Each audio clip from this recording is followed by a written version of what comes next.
মতি থাকে এই চরণ কবে পাব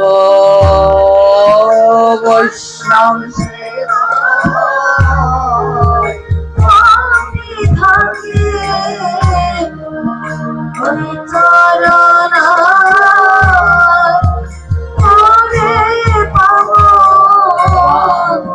বিনায়ক বলে বৈষ্ণবের চরণ বড় দুর্লভ, অনেক ভাগ্যের ফলে বৈষ্ণব আসিয়া মেলে। আজ এই 5 দিন ব্যাপী এই আঙিনায় আজ এই সাধুগুরু বৈষ্ণবের চরণের ধুলায় মুখরিত। এই চরণ ধুলা পাওয়ার জন্য আবার 1টা বৎসর অপেক্ষা করতে হবে। কালকে আর এইখানে কেউ আসবে না, এই উঠান কালকে এমন ফাঁকাই পড়ে থাকবে, এখানে কেউ হরি কথাও বলবে না। কালকে আর এই ধুলা গায়ে মাখলে গা ময়লা হবে, কালকে যদি এই উঠানে গায়ে এসে গড়াগড়ি দেয় গা ময়লা হবে, ময়লা লাগবে। কিন্তু আজও যদি এই উঠানে গড়াগড়ি দেয় ভক্তের চরণ ধুলা লাগবে। বিনায়ককে দেখে দে বলি আমি আবার কবে ভক্তের সঙ্গ পাব, কবে ভক্তের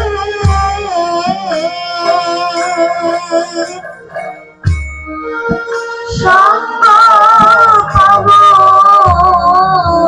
আমি সঙ্গ ছাড়া হই না যেন, কবে ভক্তের সঙ্গ পাব।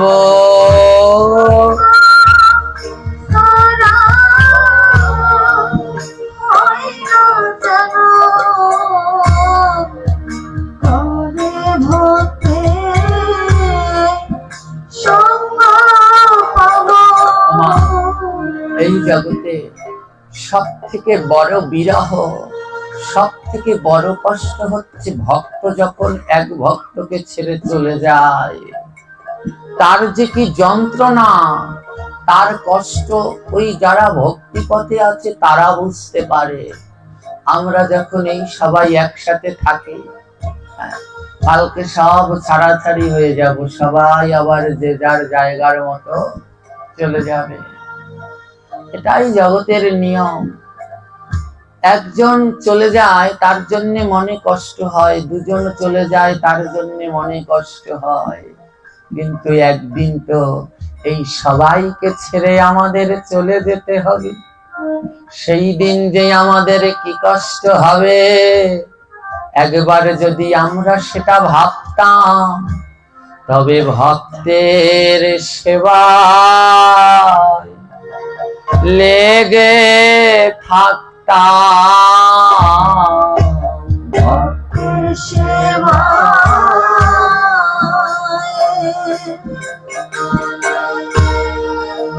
লেগে থাকতাম।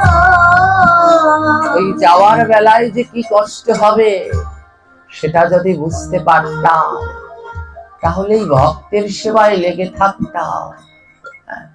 আবার কোন দিন কোথায় দেখা হবে আমরা কেউ জানি না। এই হচ্ছে জগতের আশ্চর্য নিয়ম। বিনায়ক বলছে, হে ভক্তগণ, তোমরা আমায় প্রাণ ভরে আশীর্বাদ করো। আমি আর কিছু পারি আর না পারি, মরার দিন পর্যন্ত, যেদিনকে আমার এই দেহ থেকে প্রাণ পাখি চলে যাবে, আমি সেদিনও যেন সাধু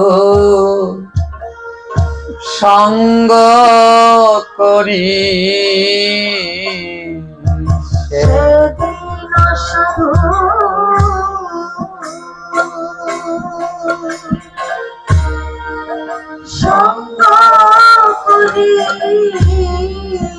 আমি যাব যেদিন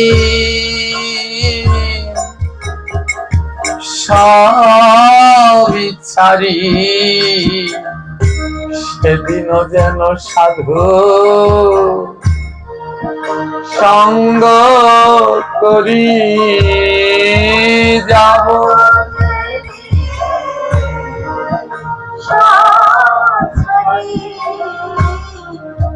সেদিন সাধু সঙ্গ করি। ভক্ত, যেদিন এই পৃথিবী ছেড়ে আমি চলে যাব, তোমরা প্রাণ ভরে আমায় আশীর্বাদ করে দিও। সেই দিনও যেন সাধুর সঙ্গ করে, এই ভক্ত ভাগবত সঙ্গ করে তারপরে যেন আমি যেতে পারি।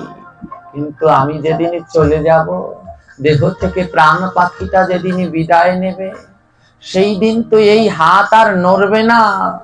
তোমরা সেদিন সবাই আমায় দলে দলে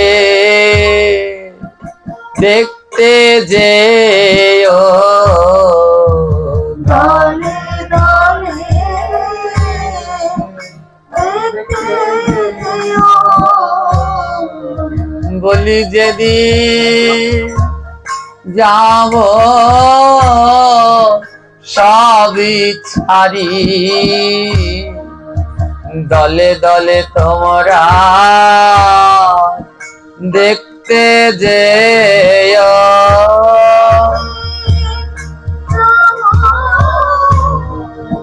সবই ছাড়ি, দলে দলে তোমরা দেখতে যেও। তোমরা চরণ ধুলি সেদিন আমার মাথায় দিও। চরণ ধুলি আমার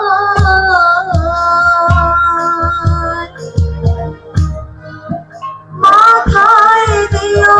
বলি যেদিন আমি যাব চলে, তোমরা চরণ ধুলি আমার মাথায় দিও। যে যাব চলে, চরণ ধুলি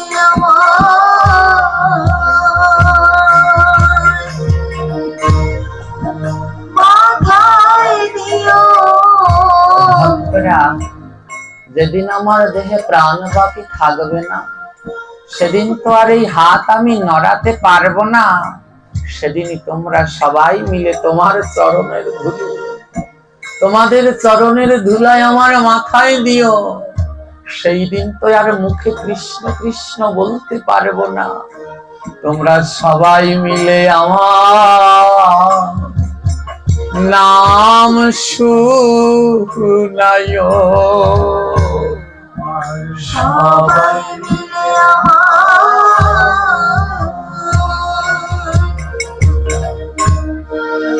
নাম শোনায়ো।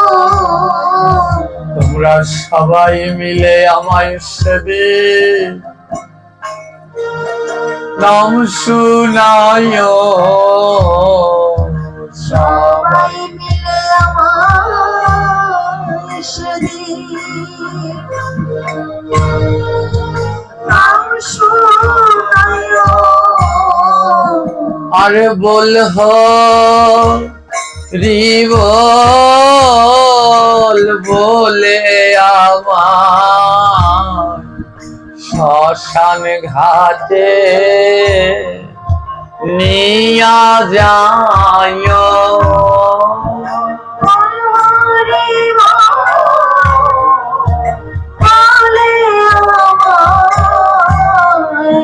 শ্মশান ঘাটে নিয়ে যেও।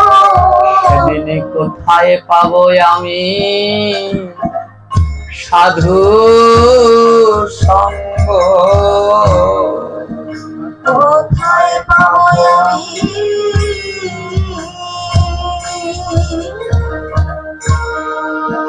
সাধু সঙ্গ?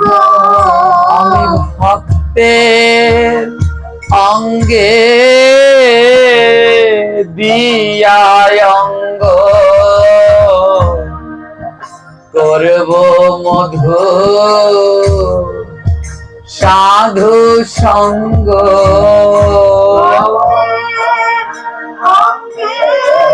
গৌর হরিব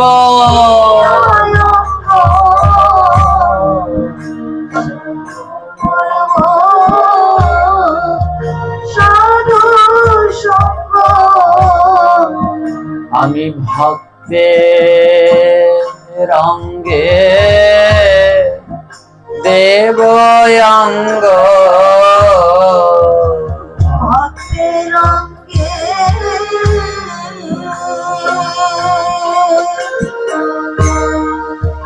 দেব অঙ্গ। আমি করব মধুর সাধু সঙ্গ ভক্তের অঙ্গে দেব অঙ্গ।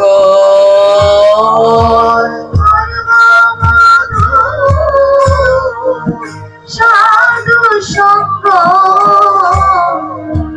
ভক্তের অঙ্গে দেব অঙ্গ। আহা, কাল তো আর এখানে কোনো ভক্ত পাবো না, কাল এমনই পড়ে থাকবে এই জায়গায়। তাই যা করবার আজই করে নাও, কালের আশায় অপেক্ষা করো না। আজ বিনায়ক ভক্তের সঙ্গ করে, আমার কত বড় ভক্ত দেখুন, নিজের কথা ভাবে না, অনাবরত ভক্তের সঙ্গ করে চলে, ভক্তের সঙ্গ করে চলে। ভক্ত সঙ্গ বড় দুর্লভ। আজ বিনায়ক ভক্ত সঙ্গ করতে করতে আমার সবকিছুর জন্যই অর্থের প্রয়োজন। আজ তিনি দারিদ্র, ভক্ত সঙ্গ করতে করতে তার যত টাকা আছে সব টাকা শেষ হয়ে গেছে। এখন যে বৈষ্ণব সেবা দেবে, বৈষ্ণব সেবা দেওয়ার মতো তার কাছে কোনো অর্থ নাই। হ্যাঁ, একবার ভগবান পরীক্ষা করে দেখছেন, দেখি ভক্তকে পরীক্ষা করে যে ভক্তের মনের ভিতরে কোনো লোভ আছে কিনা। ওমা, আমরা যদি বৈষ্ণব সেবা দিতে দিতে সব টাকা ধ্বংস করে ফেলতাম, হ্যাঁ, সব টাকা যদি শেষ হয়ে যেত, আমরা গোবিন্দের কাছে নালিশ দিতাম, ঠাকুর তোমার ভক্তদের কত সেবা করালাম, কই আমরা কি পেলাম। হ্যাঁ, আজ অনেকে জায়গায় যাই তো, কিন্তু এই জায়গাটা, এই আমরা যে কয়জন এখানে এসেছি, হ্যাঁ, প্রচন্ড গরম, কিন্তু তারপরেও আমাদের মনের ভিতরে এক অনাবিল শান্তি আছে। কারণ এই পরিবারের প্রত্যেকটি সদস্য ভক্ত সেবার জন্য এমন যে আমি বলে বুঝাতে পারবো না।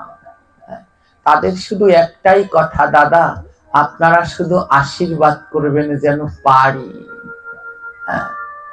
আজ বিনায়কের সব অর্থ শেষ হয়ে গেছে, ভক্ত সেবা দেওয়ার মতো কোনো অর্থ নেই।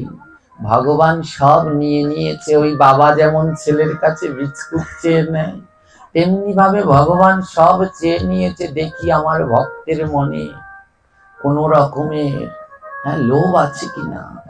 বিনায়কের মনে কোনো দুঃখ নাই। আজ বিনায়ক সর্বশান্ত। বিনায়কের বাবা, বিনায়কের বাবা বলছে আমার ছেলেটা এইরকম দারিদ্র থাকবে। তো বিনায়কের বাবা কি করেছে, অন্য লোকের কাছ থেকে সুদে ধার করে কিছু গম এনেছে। গম ওই মহারাষ্ট্রের দিকে পাহাড়ে পাহাড়ের চূড়ায় চূড়ায় জুম চাষ হয়, গম চাষ হয়। তো বিনায়কের বাবার একটু পৈতৃক সম্পত্তি আছে। বিনায়ককে কিছু টাকা সুদে এনে তারপরে গমের বীজ কিনে দিয়েছে। যা বাবা যা, ওই পাহাড়ের চূড়ায় আমাদের কিছু পৈতৃক সম্পত্তি আছে। আমি অনেক কষ্ট করে এই গমের বীজ কিনে এনেছি, যা ওই পাহাড়ের চূড়ায় গিয়ে এই গমগুলো চাষ করে আয়। অন্য অন্য চাষিরাও যাচ্ছে সাথে, যা ওদের সাথে গিয়ে গম চাষ করে আয়। যদি আমাদের এই বছর গম না হয় তাহলে আমরা না খেয়ে মরবো, আমাদের যে আর কিছু খাওয়ার নেই। মহারাষ্ট্রের ওইদিকে ভাত খায় না, তারা গম তো রুটি খায়। তো এবার বিনায়ককে পাঠিয়েছে গম চাষ করতে, যা বাবা এই গমটা চাষ করে আয়। যদি এইবার গম না হয় তাহলে আর আমরা সারা বছর না খেয়ে পেটে মরব। একটা লোককে দিয়ে পাঠিয়েছে, শোন ভাই, আমার ছেলের দিকে একটু খেয়াল রাখবি, আমার ছেলের দিকে একটু খেয়াল রাখবি, কারণ ওর বৈষ্ণব সেবায় এত মন, যদি রাস্তায় কোনো বৈষ্ণব পায় কিনা গমগুলোই দিয়ে দেয়। পাশের বাড়ির আরেক কৃষককে বলছে, বৃদ্ধ বাবা, আমার বিনায়কের দিকে একটু খেয়াল রাখবি, যদি কোনো বৈষ্ণব পায় কিনা গমগুলোই দিয়ে দেয়। আবার আজ বিনায়ক সব কৃষকদের সাথে পাহাড়ের চূড়ায় গম চাষ করতে যাচ্ছে। আমায় একটা গামলার ভিতরে গম, বিনায়ক সেই মাথায় করে গম নিয়ে গম চাষ করতে যাচ্ছে। এই দিকে গোলক বৃন্দাবনে আমার ভগবান, ওমা ওই গোবিন্দের তো কোনো কাজ নেই, তার কাজ শুধু একটা ভক্তকে পরীক্ষা করা। কি করে সে ভক্তকে পরীক্ষা করবে সারাদিন? আজ বিনায়ক গম চাষ করতে পাহাড়ে যাচ্ছে, আরে ভগবান শ্রীকৃষ্ণের আছে 12 জন বন্ধু, দ্বাদশ সখা। দ্বাদশ সখা কৃষ্ণের 12 জন বন্ধু, এই দ্বাদশ সখাকে বলে দ্বাদশ গোপাল। এই দ্বাদশ গোপাল শ্রীদাম সুদাম বসুদাম, সুবল মহাবল মহাবাহু, মহাবাহু সুবাহু, স্তৎ কৃষ্ণ দাম অর্জুন লবঙ্গ আর কুসুমাসব। এই কৃষ্ণের দ্বাদশ সখা। আজ ভক্ত যখন ওই গম নিয়ে চাষ করতে যায়, গোবিন্দই আমার ওই 12 জন সখাকে ডাক দিয়া কয়, শ্রীরাম সুদাম ধাম বসুদামকে ডাকছে, ও সুবল, ও শ্রীধাম, ও ধাম বসুধাম, ও সুবল, ও শ্রীধাম, ও ধাম বসুধাম, ও সুবল, ও ধাম, আয় আয় সখা তারা করে, আয় আয় তোরা, আয় আয় সখা তারা করে, আয় আয় আজি যাব আমি ভক্তের দ্বারে, যাব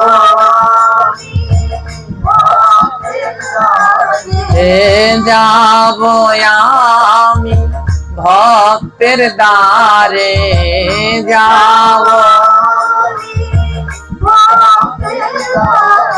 রায় সখা তারা করে, আয়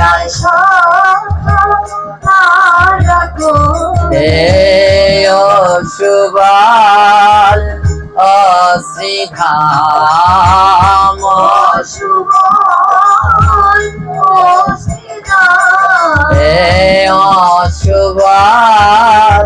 ও শ্রীধাম।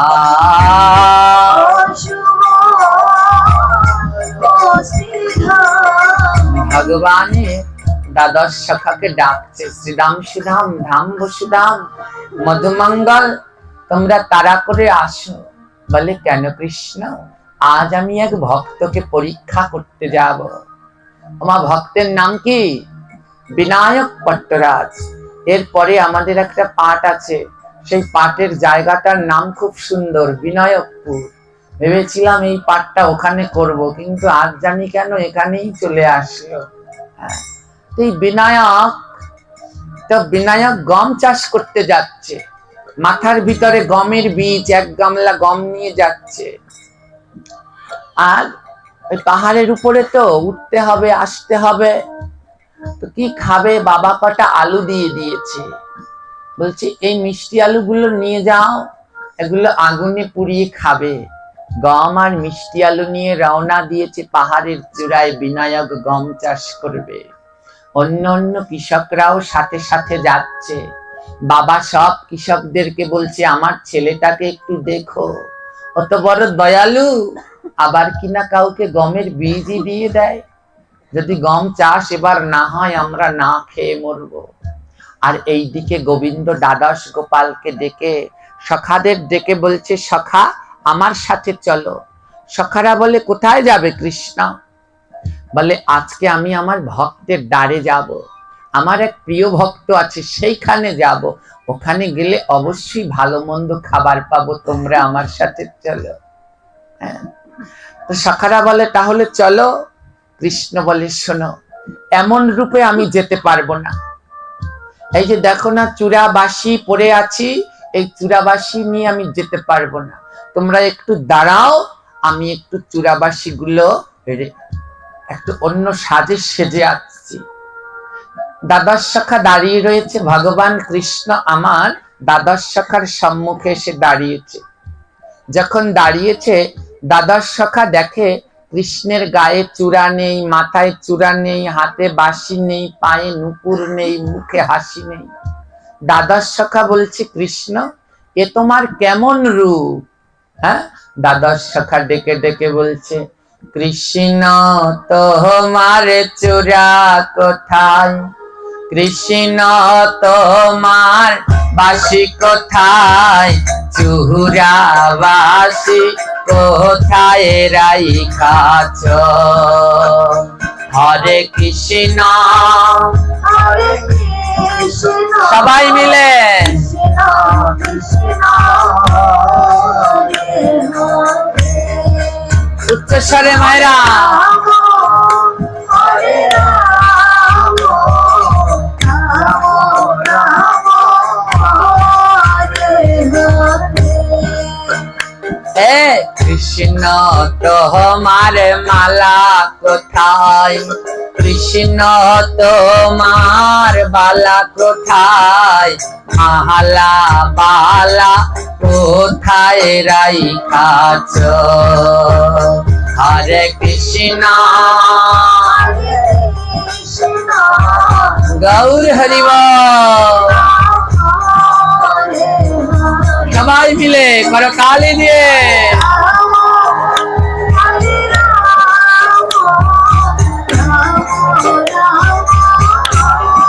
হরে হরে। হে কৃষ্ণ তোমার নুপুর কোথায়, কৃষ্ণ তোমার বিছা কোথায়, নুপুর বিছা কোথায় রাইখাছ? হরে কৃষ্ণ হরে কৃষ্ণ গৌরাঙ্গা হরে হরে হরে রাম হরে রাম রাম রাম হরে হরে। হে কৃষ্ণ তোমার কাজল কোথায়, কৃষ্ণ তোমার আলতা কোথায়, কাজল আলতা কোথায় রাইখাছ? হরে কৃষ্ণ হরে কৃষ্ণ কৃষ্ণ কৃষ্ণ হরে হরে হরে রাম হরে রাম রাম রাম হরে হরে। হে কৃষ্ণ তোমার হাসি কোথায়, কৃষ্ণ তোমার বাসি কোথায়, হাসি বাসি কোথায় রাইখাছ। হরে কৃষ্ণ কৃষ্ণ কৃষ্ণ হরে হরে, হরে রাম হরে রাম, রাম রাম হরে হরে। মা আজ ভক্তকে পরীক্ষা করতে যাবে বলে ভগবান কৃষ্ণ তার হাসি বাসি চূড়া নুপুর আলতা কাজল সব রেখে দিয়েছে। আর সখাগান বলছে, কৃষ্ণ এ তোমার কেমন রূপ, এই রূপে তো ভালো লাগছে না, তোমার এই অলংকার গুলো কোথায় রেখেছো? হ্যাঁ, আর তোমার কত সুন্দর রূপ, শ্যাম বর্ণ, তুমি সেই শ্যাম রূপ ত্যাগ করে এ কেমন কালো রূপ ধারণ করেছো। হ্যাঁ, তুমি এ কেমন রূপ ধারণ করছো? সখাগান কৃষ্ণকে বলছে, এমন কালো সাজলে কেন? আর রাধা রানী বলছে, সবাই বলে কালো কালো, আমার চোখে লাগে ভালো, কালো ছাড়া ভালো লাগে না। হরে কৃষ্ণ কৃষ্ণ কৃষ্ণ হরে গৌরাঙ্গ। হরে রাম হরে রাম, রাম রাম হরে হরে। এ সবাই বলে পাবো পাবো, কোথায় গেলে তোমায় পাবো, তোমায় সারা লাগে না ভালো। হরে কৃষ্ণ কৃষ্ণ কৃষ্ণ কৃষ্ণ হরে হরে, হরে রাম হরে রাম, রাম রাম হরে হরে। আজ রাধা রানী বলছে, সবাই বলে কালো কালো, রাধা রানী বলে আমার চোখে লাগে ভালো, কালো ছাড়া কি কৃষ্ণকে ভালো লাগে? সবাই বলে পাবো পাবো, রাধা রানী বলে কোথায় গেলে তোমায় পাবো, তোমায় ছাড়া লাগে না ভালো। আজ ভগবান কৃষ্ণ আমার সমস্ত অলংকার আভূষণ সব ত্যাগ করে দ্বাদশ সখাকে নিয়ে রওনা দিয়েছে ভক্ত পরীক্ষা করতে। দেখি আমার ভক্ত বিনায়ক কেমন বৈষ্ণব সেবা দিতে জানে। দ্বাদশ সখা সঙ্গে লয়ে চলে আমার কালসনে, দ্বাদশ সখা সঙ্গে লয়ে চলে আমার কালসনে, মুখে বলে রাধে রাধে। হরে কৃষ্ণ হরে কৃষ্ণ কৃষ্ণ কৃষ্ণ হরে হরে, হরে রাম হরে রাম, রাম রাম হরে হরে। আজ একদিকে বিনায়ক মাথার উপরে সেই গম আর আলু ওই নিয়ে পাহাড়ের উপরে উঠছে, পাহাড়ের চূড়ায় চাষ করবে গম। আর অন্যদিকে ভগবান কৃষ্ণ দ্বাদশ সখাকে নিয়ে পাহাড়ের চূড়া দিয়ে নামছে। ওমা, যেইখানে বিনায়ক গম চাষ করবে আশেপাশের সব চাষিরাও গম চাষ করতেছে, বিনায়কও গম চাষ করবে। তো ওই কোদাল নিয়ে বিনায়ক মাঠ যাকে কোপাতে হবে তো না, মাটিগুলো, তো মাটিগুলো খুব সুন্দরভাবে চাষ করছেন কোদাল দিয়ে। তো ঠিক সেই সময় ভগবান শ্রীকৃষ্ণ তার 12 জন সখাকে নিয়ে জয় রাধে রাধে রাধে, জয় রাধে রাধে রাধে, জয় রাধে রাধে রাধে। বলো জয় রাধে। জয় রাধে রাধে রাধে জয় রাধে রাধে রাধে। আজ 12 সখাকে নিয়ে কৃষ্ণ রাধারানীর নাম করতে করতে রওনা দিয়েছে। আর বিনায়ক বলে, আহা, এই পাহাড়ের উপরে এত সুন্দর রাধা নাম কে করে? আমা, জগতে সব থেকে রাধারানীর নাম সুন্দর ভাবে কে করতে পারেন? হ্যাঁ, কৃষ্ণ। রাধা নামের যে মহিমা মদন মোহন জানে। ভগবান কৃষ্ণের থেকে আর কেউ রাধারানীর নাম ভালো করে বলতে পারে না। আজ কৃষ্ণ সাক্ষাৎ রাধা নাম করছে তো বিনায়ক পাগল হয়ে গেছে। কে এত সুন্দর করে আমার রাধারানীকে ডাকে? দৌড়াতে দৌড়াতে গিয়ে দেখে 12 জন সখা বসে আছে। 12 জন মানুষ, সাধারণ মানুষের রূপ ধারণ করে গোল হয়ে বসে আছে। আর মধ্যখানে কৃষ্ণ, এই ব্রজের সখা সে যে বসে আছে। এবার বিনায়ক দৌড়ে গিয়ে বলছে, আরে তোমরা কারা? 12 সখার ভগবান বলছে, শোনো, আমরা এই পাহাড়ে বসে ধ্যান করি। ও, তোমরা এখানে কার আরাধনা করো? 12 সখা আর ভগবান বলছে, আমরা রাধারানীর আরাধনা করি। ও, রাধারানীর আরাধনা করতে করতে দেখো আমরা পুরে কেমন কালো হয়ে গেছি। পাহাড়ের চূড়ায় সব কালো বর্ণ ধারণ করে বসে আছে। তো বিনায়ক বলছে, হ্যাঁ গো, তাহলে তোমরা রাধারানীকে ডাকছো কেন? 12 সখা বলে, আমরা কতদিন ধরে কিছু খাই না তো, তাই রাধারানীকে ডাকছি, যদি কৃপা করে রাধারানী খাবার দেয়। বিনায়ক মনে মনে বলে, আহারে, এখন যদি আমার কাছে ধন থাকতো তাহলে তো আমি প্রাণ ভরে এদের বৈষ্ণব সেবা দিতাম। কিন্তু হে ভগবান, এমন সময় আমায় কাঙাল বানিয়ে দিলে। আজ মনের মতো বৈষ্ণব পেয়েছি, কেমন রোদে বসে ডাকতে ডাকতে কালো হয়ে গেছে। হ্যাঁ গো, তুমি কি এমন কালো? কৃষ্ণ বলছে, না, আমি এমন ছিলাম না। ওই রাধা প্রেমের বিরহে পুড়তে পুড়তে আমি কালো হয়ে গেছি।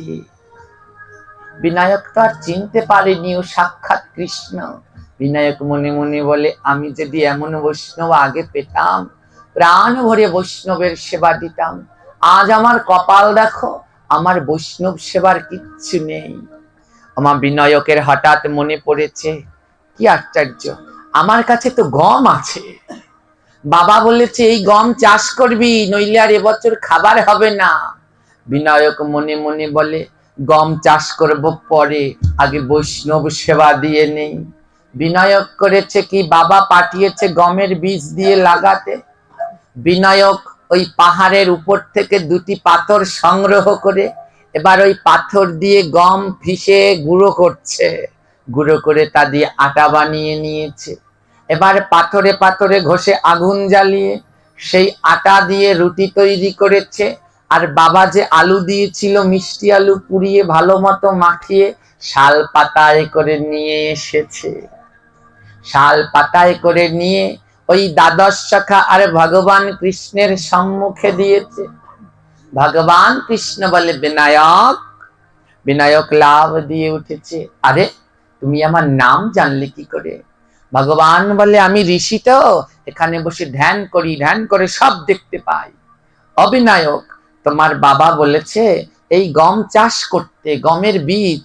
তুমি চাষ না করে এ কি করেছো? এই গম পিষে রুটি বানিয়েছো। হ্যাঁ, আসছে 1 বছর যদি এই গম চাষ না হয়, তোমরা তো না খেয়ে পেতে মরবে। তুমি এ কি করলে বিনায়ক? বিনায়কের 2 নয়নে জল। বিনায়ক কেঁদে কেঁদে বলে, বৈষ্ণব ঠাকুর, বৈষ্ণব পেয়েছি আর পাবো, এসেছি আর আসবে, কত ভাগ্যের ফল আমার, আজকে আপনাদের মতো বৈষ্ণবের দর্শন পেয়েছি। ও বৈষ্ণব ঠাকুর, আমরা না খেতে পেয়ে যদি মরেও যাই, তবে মরে যাব বাবা আর ছেলে, কিন্তু আগে আমাদের বৈষ্ণব সেবা। বিনায়ক 2 নয়নের জল ছেড়ে দিয়ে বলছে, আহা, আপনাদের এই 13 জনার কি অপূর্ব রূপ। আপনাদের দেখে মনে হয় যেন স্বয়ং বৃন্দাবনের কৃষ্ণ আর তার 12 জন বন্ধু এসেছে। সুবল মনে মনে বলে, ওরে বিনায়ক, আমরা সেই 12 জন বন্ধু আর কৃষ্ণই এসেছে। আজ বিনায়ক বলে, 2 নয়নের জল ছেড়ে দিয়ে বলে, আমি এমন বৈষ্ণব আর কোথায় পাবো? এমন বৈষ্ণব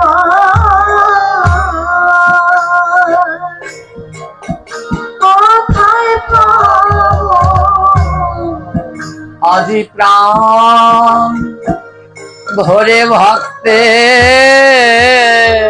সেবা দেব, এমন বৈষ্ণব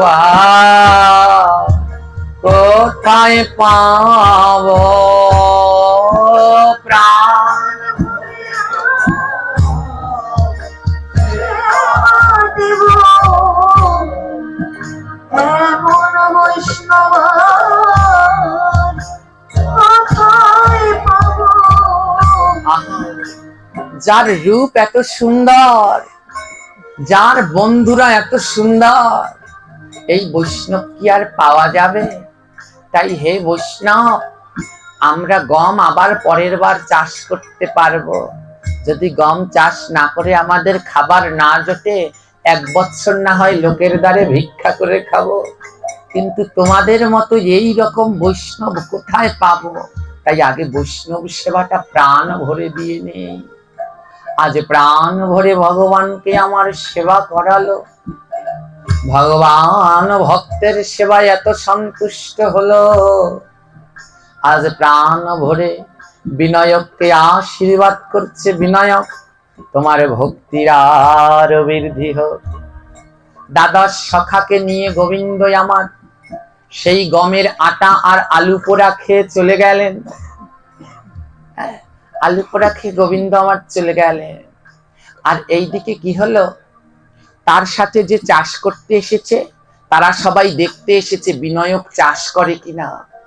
বিনায়ক বলে, সর্বনাশ, যদি বাবার কাছে গিয়ে বলে যে আমি গম চাষ না করে ভক্তদের খাইয়ে দিয়েছি, এই কথা যদি শোনে বাবা আমার কষ্টেই মরে যাবে। আমি একটা কাজ করি। বিনায়ক কি করেছে, একটা গামলায় করে বালি এনে এবার ওরকম সারা খেতে ছিটাচ্ছে, যেন দূরের চাষিরা দেখে ও গম চাষ করে। হ্যাঁ, যেন বুঝতে না পারে, বাবার কাছে গিয়ে যেন না বলে। ও 1 গামলা বালি এনে, ওই মাটি এনে ওই সারা খেতে ছড়াচ্ছে। দূরের চাষিরা দেখে দেখে বলে, দেখ দেখ বিনায়ক কি সুন্দর কাজ করছে গমের চা, আমরা এখনো খেতে চাষ দিতে পারিনি, ও গম বুনিয়েও ফেলেছে। বিনায়ক এসে বলে, ও দাদা, ও কাকা, আমার গম লাগানো হয়ে গেছে, তোমরা যাবে না? হ্যাঁ, সবাই বলে, বিনায়ক তুমি যাও, আমরা দূর থেকে দেখেছি তুমি ভালো গম চাষ করেছো, তুমি যাও যাও। মা, বিনায়ক বাড়িতে চলে গেলেন। আর বাড়িতে গিয়ে বিনায়ক ওই বিছানায় বসে ঘুম আসছে না, বালিশে মাথা দিয়ে শুধু কাঁদছে। কেঁদে কেঁদে ভগবানের কাছে বলছে, গোবিন্দ, কতজনের কত ধন আছে কিন্তু ভক্তের সেবা দেয় না। ও প্রভু, তুমি আমায় এমন কাঙাল কেন বানালে? আবার যদি আমায় জন্ম দাও, আমার জন্য কোনো ধন লাগবে না প্রভু, আমায় কিছু ধন দিও, যেন ভক্তের সেবা করতে পারি। ভক্তের সেবা করতে পারি। আমি আর কিছু চাই না করি, যেন ভক্তের সেবা করতে পারি। আর কিছু চাই না রে, ভক্তের সেবা করতে পারি। ওরে আমার আমার মতো কাঙ্গাল নাই রে, আমার মতো কাঙাল নাই রে। তুমি চরণ ধুলা দিও আমারে, আমার মতো কাঙ্গাল নাই রে।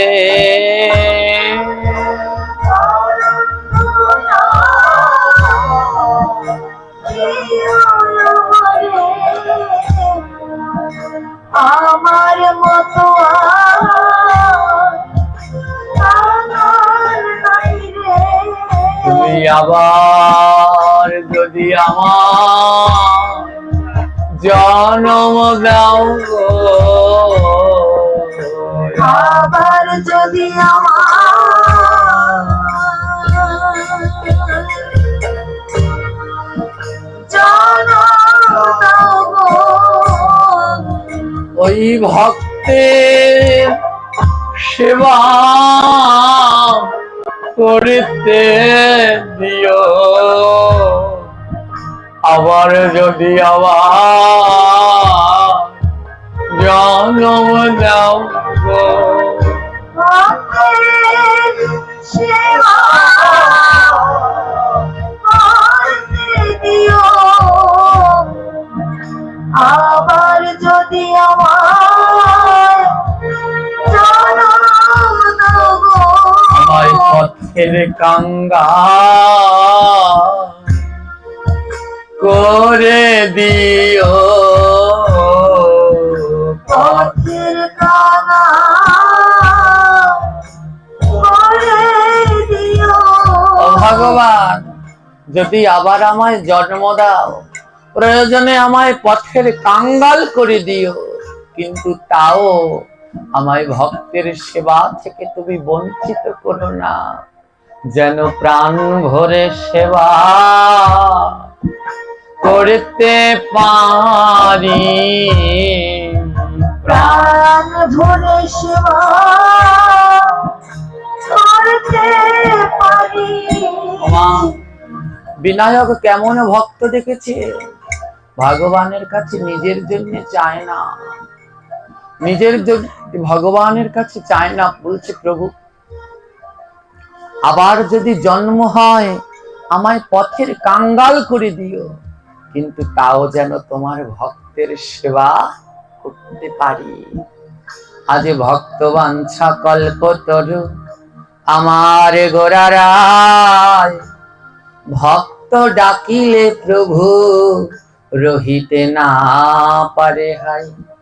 এইদিকে বিনায়ক আমার দুই নয়নের জলে ভেসে যায়, আরে গোলক বৃন্দাবনে আমার গোবিন্দ আজ ভক্তের পরীক্ষা করে বড় সন্তুষ্ট হয়েছে, তাই আজ কি করেছে, পরম ভক্ত মহাদেবকে ডাক দিয়াছে, পরম ভক্ত মহাদেবকে হরি বল, ডাক দিয়াছে।